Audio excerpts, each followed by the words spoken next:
junto con un servidor, te puedas poner de pie para honrar la palabra de Dios. Santiago capítulo 1, versículo 18. Cuando lo tengas, por favor, ponte de pie para honrar la palabra de nuestro Dios. Dice así la Escritura: en el ejercicio de su voluntad, Él nos hizo nacer por la palabra de verdad, para que fuéramos las primicias de sus criaturas. Inclinemos nuestros rostros. Señor, en esta hora, Señor, venimos delante de ti, pidiéndote, Señor, que sea en todo momento tu Santo Espíritu quien pueda hablar a nuestra vida.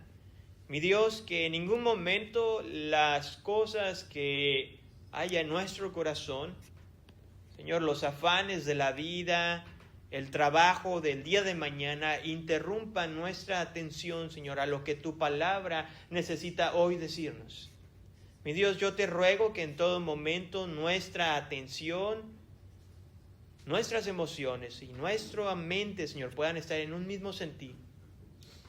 Y que, Señor, que podamos ser confrontados por tu palabra, Señor, y que la manera en como un servidor exponga, Señor, este versículo, honre en todo momento lo que la Escritura dice.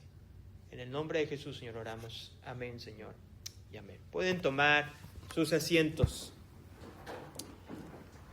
Amados, no sé si te habías dado cuenta, pero conforme vamos creciendo, conforme nos hacemos cada vez más grande, nuestra capacidad para asombrarnos va disminuyendo. Quiero ser honesto contigo y decirte que me es difícil recordar la vez que perdí el aliento cuando vi por primera vez lo inmenso que era la montaña, lo vasto que era el mar, lo bello que son los atardeceres y los amaneceres, y lo grandioso que es ver y salir a tu casa, en el patio de tu casa en la noche y ver una noche estrellada. Pero ahora que soy padre, permíteme decirte que tengo la oportunidad de ver esas expresiones de asombro y de admiración en el rostro de mis hijos cada vez que ellos ven algo nuevo. Para aquellos quienes somos padres, sabemos de ese asombro que les provoca a los pequeños ver algo nuevo. Y su emoción, déjame decirte, que me contagia, realmente me contagia, y es como si yo mismo por primera vez también lo estuviera viendo. Pero al mismo tiempo me confronta y me hace preguntarme qué pasó dentro de mí. ¿Qué pasó que perdí esa capacidad de asombrarme? Y a lo que he estado meditando durante estos días, la respuesta a la cual vino a mi mente fue que las cosas extraordinarias, cuando se vuelven ordinarias, o cuando se vuelven cotidianas en nuestra vida, cuando día tras día salimos de nuestro hogar y vemos ese amanecer, y cuando llegamos a nuestra casa y vemos ese atardecer, permíteme decirte que lo extraordinario pierde su brillo en nosotros, porque nos hemos acostumbrado. Y me temo también que esto también pasa en nuestra vida espiritual. En los primeros años de creyentes hay esa pasión y esa emoción por conocer más sobre Jesús. Quizás algunos de nosotros incluso hasta se nos salían las lágrimas cada vez que nos explicaban lo que Jesús tuvo que hacer por nosotros, de morir en la cruz en mi lugar. Y lágrimas salían de gozo y de felicidad. Sin embargo, el tiempo ha pasado y algunos de nosotros hablamos de la muerte de Jesús como si se tratara de algún extraño, de algún no conocido. Y por si fuera poco, empezamos a venir a la iglesia más por una situación de costumbre que de convicción. El gozo que antes había por aprender más sobre quién es este Salvador, quién es este Dios, con los afanes de la vida, con las responsabilidades que adquirimos conforme vamos creciendo, se ha ido diluyendo este gozo. Por eso diariamente, amados, necesitamos pedirle a Dios que el asombro de conocerle jamás desaparezca en nuestra vida. Y esto, amados, se logra cuando tú y yo nos dedicamos a estudiar de una forma disciplinada y a fondo el plan divino para salvar al hombre pecador, el plan de nuestro Dios. Y en Santiago capítulo 1, versículo 18, vamos a encontrar, y quiero compartir 4 procesos de los cuales nos van a ayudar a mantener ese asombro de nuestro Dios. Y el primer proceso es la voluntad divina. La voluntad divina. ¿Conoces a alguna persona de voluntad firme? Probablemente sí. Y en este momento se te puede venir a la mente algún familiar, algún compañero de trabajo o amigo. Porque era la clase de individuo que cuando decía que iba a hacer algo, él lo hacía. No importaba la situación en la que se encontraba, él se mantenía firme. Pero al mismo tiempo, hermanos, si observamos, o si es que esa persona aún sigue con vida, si observamos su vida, nos daremos cuenta que no todo el tiempo esa persona se mantiene con una voluntad firme. Porque llegará ocasiones donde aquellas personas que admiramos con esta disciplina, sus voluntades se verán doblegadas ante la presión de los demás o ante las circunstancias que los rodean. La inconsistencia de una voluntad firme, como lo hemos explicado anteriormente en el sermón pasado, no procede, hermanos, de las situaciones exteriores. Obviamente, aclaramos que sí, tiene que ver algo, nos influye el vivir en una sociedad quebrantada, pero finalmente todo mal deseo procede de nuestro corazón.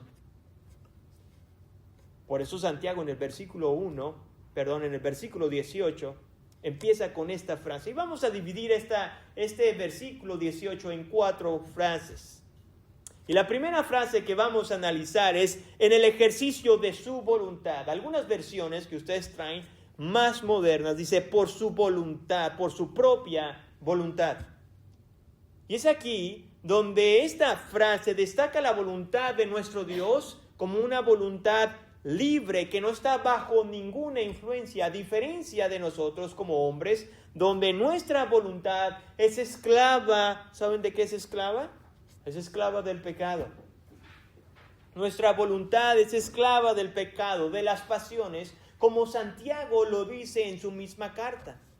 En Santiago capítulo 4, versículos 1 y versículo 3, dice así el escritor: ¿de dónde vienen las guerras y los conflictos entre ustedes? ¿No vienen de las pasiones que combaten en sus miembros? Piden y no reciben. Este es el versículo 3. Porque piden con malos propósitos para gastarlos en sus placeres.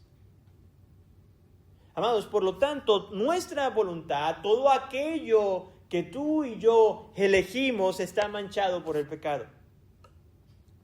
Escúchame bien, no hay ninguna acción, por más bondadosa que sea, suficiente para tener el perdón de Dios.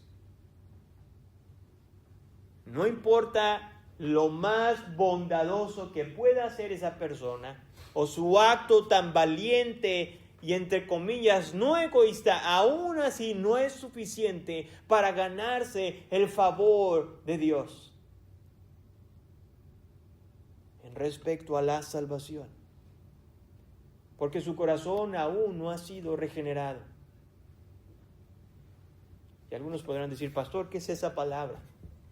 La palabra regenerado o regeneración, bueno, es el acto soberano y libre de nuestro Dios, donde infunde vida a la persona que estaba muerta espiritualmente. Eso es regeneración. el acto soberano y libre de nuestro Dios, donde infunde vida en una persona que está muerta espiritualmente. Amados hermanos, ninguno de nosotros tuvimos que ir a la universidad para estudiar medicina y darnos cuenta que una persona que está muerta no puede hacer nada. ¿Estamos todos de acuerdo en eso? Una persona que está muerta no puede hacer nada. ¿Por qué no puede hacer nada la persona? Porque está muerta. Porque está muerta. Asimismo, una persona sin Cristo es una persona muerta espiritualmente. No puede hacer absolutamente nada. Y es aquí donde nos debemos de llevar a preguntar cómo una persona que está muerta espiritualmente puede de alguna manera estar consciente de su necesidad espiritual. ¿Hay alguna manera, pastor?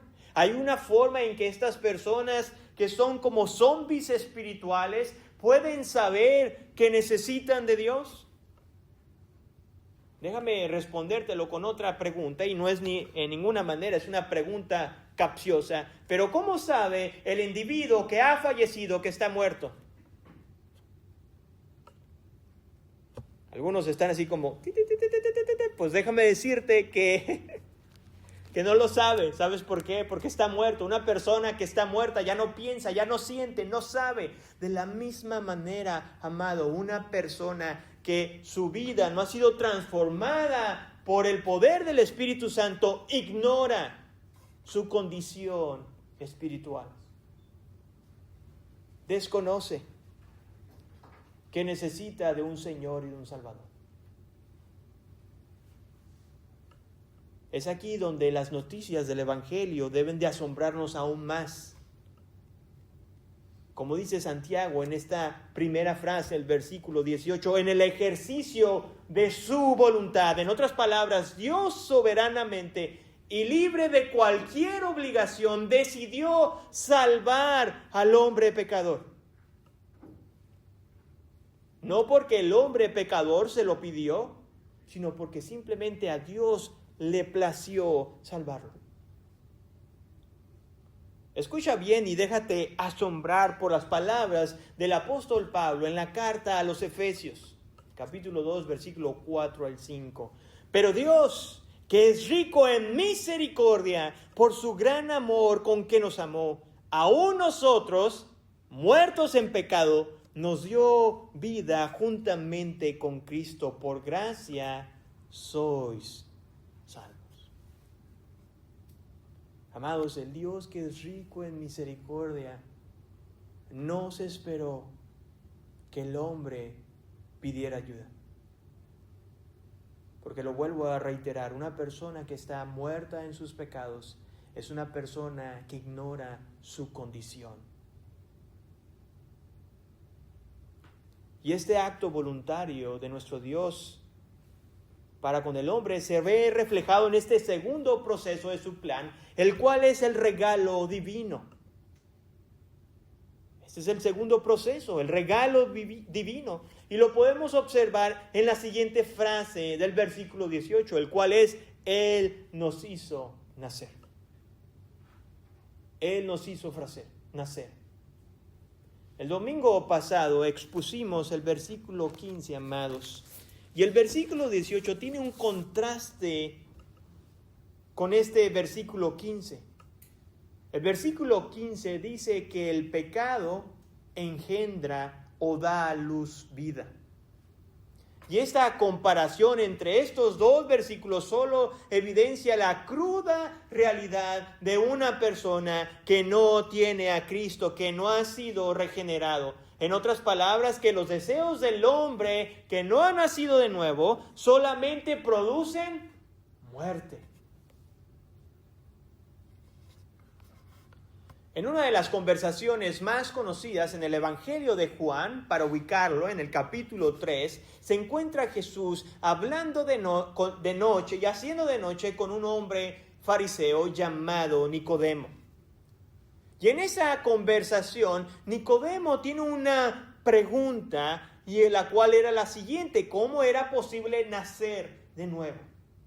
Cuando Nicodemo hace esta pregunta, Nicodemo entendía que Jesús no se refería a un nacimiento físico. Él entendía que Jesús se refería a un nacimiento espiritual. Resulta, amados hermanos, que para el primer siglo muchas de las enseñanzas de los rabinos o de los maestros de la ley se habían alejado completamente de la verdad de Dios. Porque en aquel tiempo algunos rabinos empezaban a enseñar que la única manera de agradar a Dios y de ganarse su favor o su perdón era a través mediante la obediencia a la ley de Moisés. No había otra forma. ¿Querías ganarte el favor de Dios? Ok, tienes que hacer esta serie de reglas.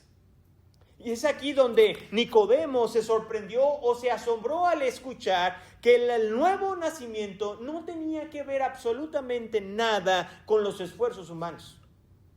Porque él, como un buen fariseo, se esforzaba constantemente para agradar a Dios. Sin embargo, Jesús le dice: hey, Nicodemo, todo lo que tú estás haciendo no funciona.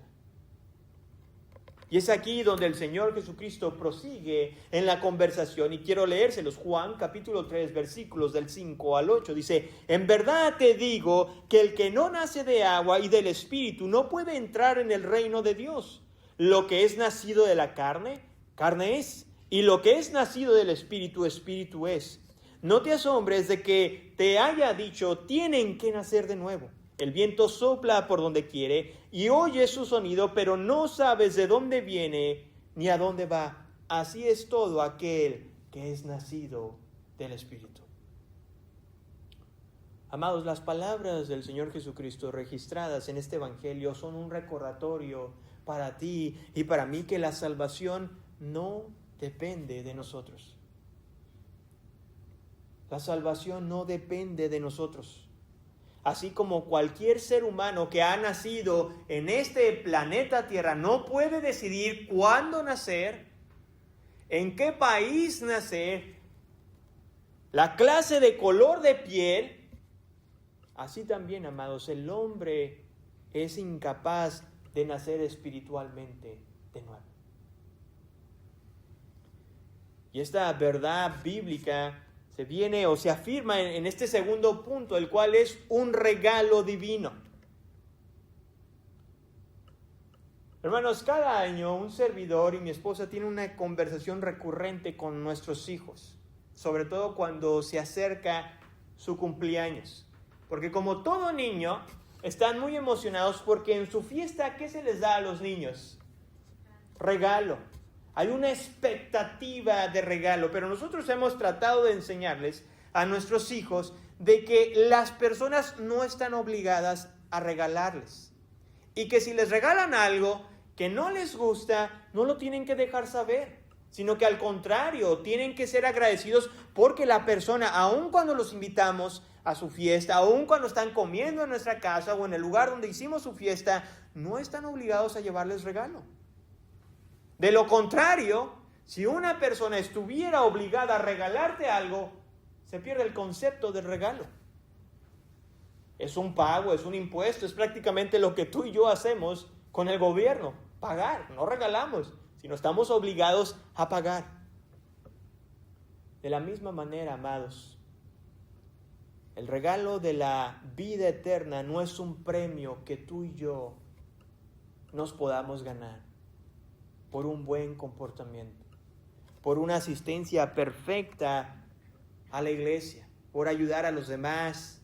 Y la lista puede continuar de buenas acciones. Ninguna de esas cosas que podamos hacer tú y yo, aun cuando lo logremos hacer en su 99%, aún así estamos descalificados de la gloria de Dios. Ustedes recordarán, el apóstol Pablo en su carta a los romanos nos recordó que todos los que estamos aquí, incluyéndome a un servidor, hemos pecado y estamos destituidos de la gloria de Dios. Pero, amado hermano, aunque este regalo es inalcanzable para cualquiera de nosotros, la buena noticia, amados, es de que el Señor, a través de Cristo Jesús, a través de su obra redentora, a través de su obediencia perfecta a la ley de Dios. Este regalo tú y yo podemos tener acceso. No por lo que tú y yo hicimos, sino por lo que Jesús hizo por nosotros en la cruz. Amado hermano, no dejes que esta situación de escucharlo constantemente pierdas el asombro de lo que Jesús hizo por ti en la cruz. Recuerda, ni tú ni yo lo merecíamos. Sin embargo, en su gran misericordia, nuestro Dios decidió mandar a su único Hijo para morir en la cruz que tú y yo merecíamos. Sabiendo quiénes éramos, conociendo tu pasado y mi pasado, amados hermanos, seamos sinceros. Es muy probable que si nosotros supiéramos lo que hicimos en nuestro pasado, aún nosotros ni siquiera estuviéramos dispuestos a morir por nosotros mismos. Sin embargo, Dios en su gran misericordia, Él mandó a Jesús a morir en tu lugar. Una vez que tú y yo hemos aprendido que esta nueva vida, amados, es un regalo inmerecido de Dios, esta enseñanza nos lleva a preguntarnos cómo realizó Dios esta obra. Por la palabra de verdad. Este es el medio divino. Este es el medio divino por el cual Dios logró, por la palabra de verdad. Aquí el escritor Santiago nos dice que esta fue la forma como el Señor nos salvó. Ahora, esta frase, amados, puede interpretarse de dos formas y ambas son correctas. La primera forma puede ser en un sentido específico, donde Santiago se refiere específicamente del mensaje del Evangelio, por el cual el hombre pecador escucha la verdad de Dios, donde se le dice que necesita que arrepentirse de sus pecados, confesarlos delante de Dios y poner su fe y confianza en Cristo Jesús. Todo esto a través de la obra del Espíritu Santo. Y amados, si tú eres uno de esos quienes ha creído este mensaje y has rendido tu vida a Jesús, entonces, al igual que un servidor, tenemos que proclamar esta verdad a aquellos quienes caminan sin esperanza en este mundo. Pero es aquí donde viene la pregunta que quiero que te hagas. ¿Cuándo fue la última vez que compartiste del Evangelio a otra persona? ¿Cuándo fue la última vez? Hermanos, muchas veces no llegamos a compartir, déjame volvértelo a decir, ¿por qué? Porque hemos perdido el asombro de lo que Dios hizo por nosotros. No es de que lo extraordinario se haya vuelto ordinario, sino que lo extraordinario se volvió cotidiano para nosotros. Fíjate lo que dice el apóstol Pablo en su carta a los romanos. ¿Cómo pues invocarán a aquel en quien no han creído? ¿Y cómo creerán en aquel de quien no han oído? ¿Y cómo oirán sin haber quien les predique? ¿Y cómo predicarán si no son enviados? Tal como está escrito, cuán hermosos son los pies de los que anuncian el evangelio del bien. Amados, si realmente tú y yo hemos entendido y creído este mensaje, no callemos, no seamos indiferentes y hablemos a los demás de lo que Jesús hizo en nuestras vidas. Amados, ¿sabías que nuestras conversaciones revelan lo que realmente nos importa? Muchos de los que estamos aquí convivimos durante la semana con muchas personas. Y algunos constantemente hablan de sus logros profesionales. De a dónde fueron a la escuela, de seguramente cuánto ganan y un sinfín de cosas. Otros hablan de la vida saludable. Y nos comparten de las dietas, de los ejercicios que podemos hacer. Que si tienes problemas con el colesterol, adelante, te hacen una lista de las cosas que no debes de comer y de las cosas que debes de comer para que éstas se reduzcan. Otros más quizás ven los beneficios y no paran de hablar de los beneficios que hay en las amistades, porque cuando tienes más de una persona puedes compartir tus cargas, tu ansiedad se desaparece y te empiezas a sentir un poco más como sobrado, menos pesado en tus hombros. Y es probable que algunos de nosotros, algunas personas se vinieron a nuestra mente y empezamos a decir, ajá, eso es lo que más valora a fulanito de tal. Pero antes de que las diferentes caras se te vengan a tu mente, hazte la siguiente pregunta. ¿Qué revelan tus conversaciones? Hermanos, si detuviéramos a alguien de tu trabajo, a alguien de tu familia durante la semana, esa persona pudiera decir, sí, mi mamá o mi papá, mi hermano o mi compañero de trabajo realmente está asombrado del mensaje del evangelio porque no para de hablar de lo que Jesús hizo por él. Y constantemente me dice que mi vida puede cambiar como la de él cambió porque Jesús, su Salvador y Señor, lo hizo por él. Amados, ¿nos atreveríamos a hacer eso? ¿Pasarías la prueba? ¿O simplemente quedaríamos avergonzados porque quizás algunos de nosotros, nuestras conversaciones ni siquiera el nombre de Jesús se menciona durante toda la semana?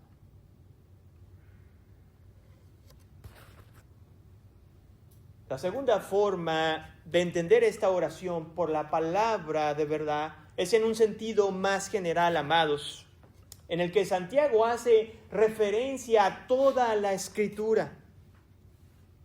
En una de las cartas del apóstol Pablo a un joven llamado Timoteo le escribió lo siguiente: toda Escritura es inspirada por Dios y útil para enseñar, para reprender, para corregir, para instruir en justicia, a fin de que el hombre de Dios sea perfecto, equipado para toda buena obra. Amados hermanos, este instrumento divino es la palabra de Dios, que es utilizada para instruir, para corregir, para guiarnos a cada uno de nosotros. Cuando tú y yo descuidamos la disciplina de la meditación, amados, ¿sabes qué pasa? Eres una presa fácil del enemigo de tu alma.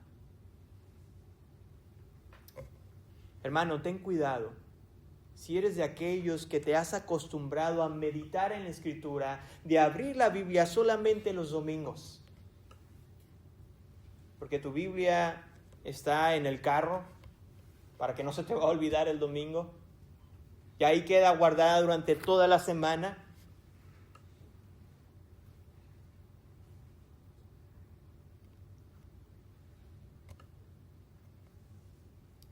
Amados, aquellos quienes han perdido el asombro por lo que la Escritura dice, son los más fáciles de manipular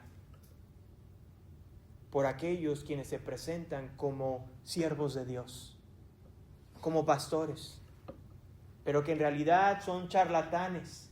Pero cuando tú y yo no meditamos en la Escritura, hermanos, ¿qué herramientas tenemos? ¿De qué forma podemos defender nuestra alma ante cosas tan persuasivas y que se escuchan tan bien a nuestros oídos?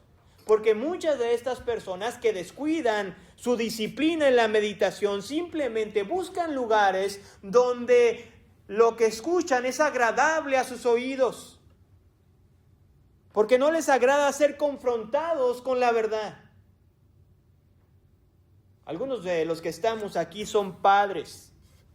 Y como padre, amado, al igual que tú, me preocupo por el futuro de mi hijo. Pero por ese mismo temor y por esa misma preocupación, trato de instruirlo y me esfuerzo de instruirlo en el temor del Señor. ¿Y dónde lo puedo instruir? En su palabra. Amados, entre más cultives tu asombro por la Escritura,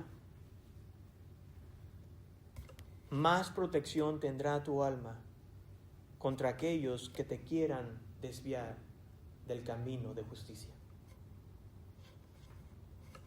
Este plan redentor de nuestro Dios tiene un objetivo, un propósito eterno, y Santiago lo presenta a través del resultado divino, del cuarto proceso. El versículo 18, amados, resalta el proceso de la regeneración, de este acto libre y voluntario de nuestro Dios que infunde vida a la persona que está muerta en sus pecados. La última frase del versículo 18 dice así: para que fuéramos las primicias de sus criaturas. Para aquellos quienes están familiarizados con la palabra primicia, recordemos que es un término que se utiliza mucho en el Antiguo Testamento.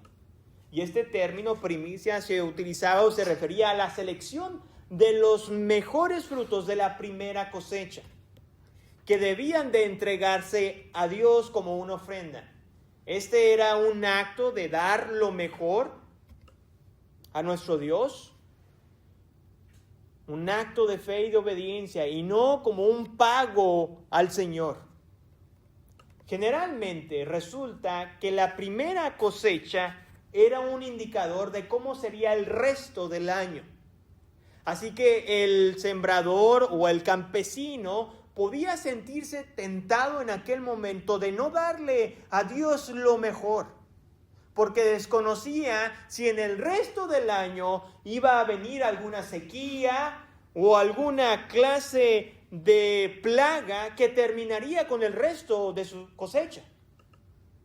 Por eso Dios mismo le exigía al pueblo de Israel la primera cosecha, y no solamente la primera, sino lo mejor. Porque al hacerlo, amado, los israelitas estaban depositando su confianza ¿en quién? En Dios. De que Dios cuidaría y proveería el resto del año.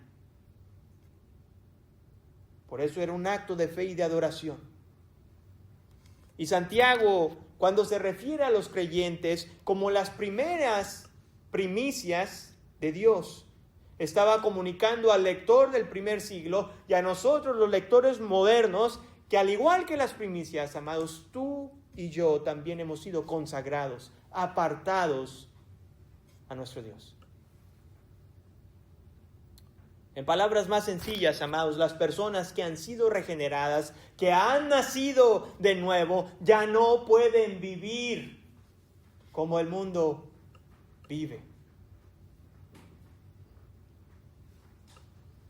Amado, el cristiano que trabaja ya no puede seguir robándole a su patrón. Y no solamente me refiero al acto de tomar literalmente dinero en su bolsillo, sino también al acto de no hacer un buen trabajo en el área que te desempeñas, de estarte quejando constantemente, de llegar tarde cuando te dicen a tal hora que tienes que estar, como también el salir antes cuando se te requiere estar a cierta hora. Amados hermanos, los padres cristianos ya no educamos de acuerdo a los estándares del mundo, donde simplemente se encajona a Dios el domingo una vez a la semana. Hermanos, ya no vivimos para nuestros anhelos, porque hemos entendido tú y yo que nuestra salvación tuvo un costo muy alto: el sacrificio de Jesús, el sacrificio de una persona inocente, de nuestro Señor.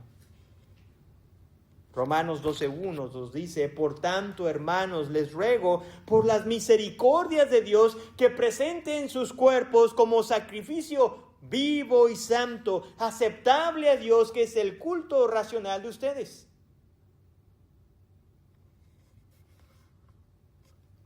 Iglesia, hemos sido apartados para vivir para nuestro Dios. Y escúchame bien, cuando vivimos en santidad y en obediencia a nuestro Dios, entonces la sociedad, las personas que viven sin Dios, tienen un pequeño vistazo de cómo será el nuevo mundo cuando Jesús venga y establezca su reino aquí en la tierra. ¿Escuchaste bien? Cuando tú y yo vivimos en santidad, cuando tú y yo amamos de una manera sacrificial, sin egoísmo, la gente sin Cristo puede de alguna otra manera visualizar. Es como aquellos, no sé cuántos de ustedes de repente cuando iban a las fiestas de los cumpleaños, había ese juguetito chiquito que podías, como un tipo telescopio, y podías ver a lo lejos. Era pequeño, pero sin él no podías ver más allá de lo que tus ojos ven.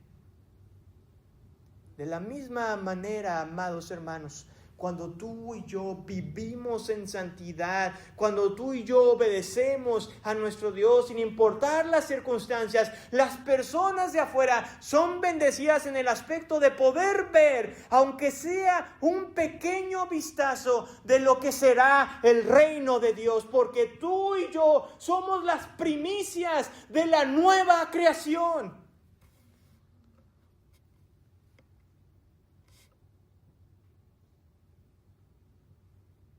Amados, es increíble.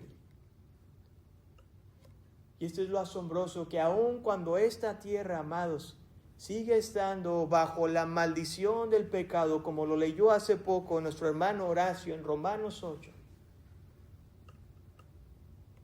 el Señor se adelantó en regenerar el corazón de aquellos hombres y de aquellas mujeres que algún día caminaremos en este nuevo mundo, en el reino de nuestro Dios. Hermanos, y esta verdad debe definitivamente inspirarnos asombro por nuestro Dios. Permíteme concluir de la siguiente manera. Santiago capítulo 1, versículo 18 es un texto que reta a todos los creyentes, a ti y a mí, a asombrarnos de lo que Dios hizo para salvarnos. Porque Dios te rescató voluntariamente de tu miseria, te dio una vida nueva y te sigue instruyendo a través de su palabra para que puedas vivir en santidad. Y no solamente eso, sino que Él también te ha prometido que algún día caminarás por toda una eternidad en su nueva creación. Amados hermanos, este asombro, permíteme decirte, que no se puede comprar, ni se puede forzar en uno mismo. Si a través del mensaje tu corazón no palpitaba y se emocionaba al ser recordado de las cosas fundamentales y básicas del cristianismo, entonces, hermanos, aún por más que quieras empujar y quieras esforzarse, aún así, ese asombro no va a salir. Porque este asombro proviene de nuestro Dios y es implantado en el corazón del hombre arrepentido, del hombre humilde que reconoce que su salvación no es por lo bueno que sea, sino por lo que Jesús hizo por él en la cruz. Y si tú eres uno de ellos que dices, es que este asombro no lo tengo, no es por quizás que el predicador o el maestro no comparta de una manera efusiva, amado, es porque simplemente ese asombro aún Dios no lo ha implantado en tu corazón. Pero la buena noticia es de que hoy puede ser ese día de salvación. Rinde tu corazón a Él y deja que Él regenere tu alma, tu corazón, que te dé una nueva vida, para que así, al igual que el resto de los que estamos aquí, sigamos en ese continuo asombro de lo que Dios hizo por nosotros. Oremos a nuestro Dios. Señor, en esta hora, Señor, venimos delante de ti, reconociendo, Señor, y pidiendo perdón Porque en ocasiones, Señor, nuestra familiaridad con la Escritura ha creado en nosotros, en ocasiones, apatía, sintiéndonos de repente arrogantes y decir, eso ya lo sé, ya lo he escuchado, ya lo leí. Perdónanos, mi Dios, porque no hay nada, Señor, en este mundo que más asombroso que lo que hizo Jesús por nosotros en la cruz. Gracias, Padre, porque aun cuando tú sabías lo pecador que éramos, aún así, tú enviaste a Jesús a morir por nosotros. Y en esta hora, Señor, yo te ruego, Señor, por aquellas personas quienes reconocen que quizás su asombro es simplemente un esfuerzo humano, por eso desaparece. Te ruego que en esta hora tu palabra haya realmente venido al corazón de ellos y traerles esa convicción de pecado que tal vez, Señor, su corazón no ha sido regenerado, no han nacido de nuevo. Que en este día puedan clamar por salvación, que puedan arrepentirse de sus pecados. Y si, mi Dios, los que estamos aquí estamos seguros de que hemos nacido de nuevo y estamos completamente confiados de que cuando tú nos llames a tu presencia pasaremos una eternidad contigo, Padre, síguenos ayudando a no perder este asombro. Ayúdanos una y otra vez constantemente a recordar lo inmerecedores que somos de este regalo divino de la vida eterna. Que nuestras vidas realmente, Señor, puedan honrar y demostrar lo agradecido que estamos por un regalo tan grande e inalcanzable. En el nombre de Cristo Jesús, Señor, oramos. Amén, Señor.